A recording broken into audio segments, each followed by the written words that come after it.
Bismillah walhamdulillah wassalatu wassalamu ala rasulillahi wa ala alihi wa sahbihi ajma'een. Assalamu alaikum wa rahmatullahi wa barakatuhu. So inshallah, continuing with our series here during Salat Tarawih titled Illuminated, where we are taking a look at the mention of an-nur, the concept of light and illumination within the Quran. Today we're going to be looking at ayah number 46 from Surah Al-Ma'idah. In the previous session, we looked at an ayah that comes just a couple before, ayah number 44, and this is following that ayah, ayah number 44. And ayah number 46, at first glance, at first look, seems very similar to what was stated in ayah number 44, but there's something very unique and very powerful that is stated here, and that also factors into the historical understanding of what is being stated here. So in ayah number 46, Allah subhanahu wa ta'ala says, وَقَفَّيْنَا عَلَىٰ آثَارِهِمْ بِعِيسَى بْنِ مَرْيَمَ. So in ayah number 44, Allah subhanahu wa ta'ala told us about the Prophet Musa alayhi salam, the revelation of the Torah, the Old Testament, and talked about the message that came to Bani Israel. In ayah number 46, Allah says, and then we made closely follow after Musa alayhi salam, Isa alayhi salam. Isa ibn Maryam, Isa, Jesus, the son of Mary, came shortly thereafter. When he came, what was his mission? What was his message? مُصَدِّقًا لِمَا بَيْنَ يَدَيْهِ مِنَ التَّوْرَةِ. Number one, he came to affirm what was stated previously in the Torah. So the Old Testament was affirmed by Isa alayhi salam. وَآتَيْنَاهُ الْإِنْجِيلِ. But then we also added to that. We gave him new revelation, what we call the Injil. فِيهِ هُدًى وَنُورٌ. And once again, the hallmark of all revelation, that contained therein, there was guidance and there was light, illumination. وَمُصَدِّقًا لِمَا بَيْنَ يَدَيْهِ مِنَ التَّوْرَاةِ. And the Injil itself was also confirming what was said previously in the Torah. So the Prophet Isa alayhi salam affirmed the message of the prophets that came before him, and the subsequent revelation, the Injil, also confirmed the revelation that came before it. Wahudan, and there was guidance in this revelation, and here comes the crux of today's discussion. وَمَوْعِظَةً لِلْمُتَّقِينَ. And there was a maw'idah. The word maw'idah comes from wa'ad. And the word wa'ad in the Arabic language, it means, there's many ways to describe it. It's a very comprehensive word. Lafdhun jamidun wa jami'un. It's a core word of the Arabic language, and it is also a very comprehensive word of the Arabic language. So the word wa'ad has many different elements, components to it. One of them is that it is a reminder. It is a reminder. Number two is that it is also, as needed, an admonition, warning, letting you know that this is the outcome and these are the consequences of mistakes and errors that are made. Another level or another component of the word wa'ad is that it also is a realization. It results in an awakening, a realization that a person has of how to change their ways. And another component of the word is that it actually impacts behavior.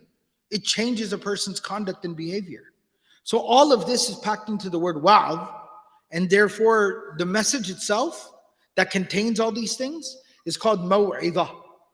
All right? And so Allah says that revelation is a light. What does the light do? The light allows you to see. And once you can see, you have a responsibility. What is the intended outcome of this light? The intended outcome of this light is that you are able to wake up, right? That's a very basic understanding that we have. If the light turns on in the room, you wake up. So when the light is given to you, you have to wake up. And in waking up, you have your ideas change, your thoughts change, your behavior changes. And that's what the light requires of us. That's what the light should result in is this awakening. Now, Allah subhanahu wa ta'ala here in the Quran, He tells us a lot about what this awakening should look like. But Allah subhanahu wa ta'ala also tells us there are some people that the light turns on and they keep on sleeping. And what does that look like? So in Surah Al-Baqarah, ayahs 65 and 66, and this is talked about elsewhere in the Quran as well, but I'll use this place of reference. So in Surah Al-Baqarah, ayah 65 and 66, Allah says, وَلَقَدْ عَلِمْتُمُ الَّذِينَ عَتَدَوْا مِنْكُمْ فِي السَّبْتِ فَقُلْنَا لَهُمْ كُونُوا قِرَدَةً خَاسِئِينَ. That indeed we know those amongst you who transgressed on the Sabbath, who sinned on the Sabbath. There's some history to this, and that is Bani Israel were given a rule. And that rule, that law was that on Saturday, you are not to engage in any kind of earning, any kind of worldly activity.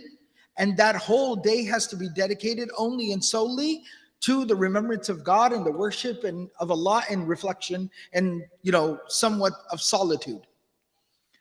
So they were given this. Now, Allah tested them, right? The Quran talks about this. وَيَوْمَ سَبْتِهِمْ شُرَّعًا وَيَوْمَ لَا يَسْبِتُونَ لَا تَأْتِيهِمْ. That on the Sabbath, on Saturday, the fish would rise up, could be seen on the surface of the water, so they would feel enticed. And then the next day, Sunday, all the way through Friday, they could barely catch any fish. And Allah tested them in this way. So Allah subhanahu wa ta'ala says, اِعْتَدَوْا مِنْكُمْ. Some of y'all ended up breaking the rule. فَقُلْنَا لَهُمْ كُونُوا قِرَدَةً خَاسِئِينَ. And God cursed them and doomed them to where they became monkeys and humiliated. Allah subhanahu wa ta'ala, destroyed them. فَجَعَلْنَاهَا نَكَالًا لِمَا بَيْنَ يَدَيْهَا. And they were made an example for the people that would come later, and also for those who came before them. وَمَا خَلْفَهَا وَمَوْعِظَةً لِلْمُتَّقِينَ. And this is a wake-up call for those who are conscious of God. See, once again, we have an example here of people that were given the light. They were given the Torah. They were given the message, but they didn't wake up. And when you don't wake up, then this is what you do. You do exactly what Allah is telling you not to do. And you don't do what Allah is telling you to do. As opposed to that, in Surah An-Nisa, ayah number 58, Allah subhanahu wa ta'ala says, إِنَّ اللَّهَ يَأْمُرُكُمْ. God commands you, أَن تُؤَدُّوا الْأَمَانَاتِ إِلَىٰ أَهْلِهَا. That you fulfill the rights of the people. Whatever someone is owed to from you, fulfill it. Take care of it. وَإِذَا حَكَمْتُمْ بَيْنَ النَّاسِ أَن تَحْكُمُوا بِالْعَدْلِ. If you ever find yourself in a position of authority, if you ever find yourself in a position to be able to, manage a situation between people, then do so with justice and do so with fairness. إِنَّ اللَّهَ نِعِمَّا يَعِذُكُمْ بِهِ. This is what God advises you to do. This is what Allah is waking you up to realize and understand. إِنَّ اللَّهَ كَانَ سَمِيعًا بَصِيرًا. God is all hearing and all seeing. And Allah subhanahu wa ta'ala telling us what this Quran, what this light, the purpose that it should serve in our life, the outcome of having this light in our lives, what it should be. In Surah Al-Ma'idah, ayah number 57, Allah says, Ya ayyuhan nasu, qad ja'atkum maw'idatum min rabbikum. This is a wake-up call from your Lord. وَشِفَاءٌ لِمَا فِي الصُّدُورِ. And if you allow it, it will cure what ails your heart. It will cure you of all your failings. وَهُدًى وَرَحْمَةٌ لِلْمُؤْمِنِينَ. And this is guidance and this is a mercy for the believers, for those who believe. And Ibn al-Qayyim, rahimahullah ta'ala, in Madarij al-Salikin, he quotes the famous Tabi'i, the student of the Sahaba, Muqatil, who, while commenting on the verse in Surah Al-Furqan, ayah number 73, where Allah says, وَالَّذِينَ إِذَا ذُكِّرُوا بِآيَاتِ رَبِّهِمْ لَمْ يَخِرُّوا عَلَيْهَا سُمًّا وَعُمْيَانًا. This whole idea, this theme of waking up and seeing the light, right? That Allah says that the believers are those people.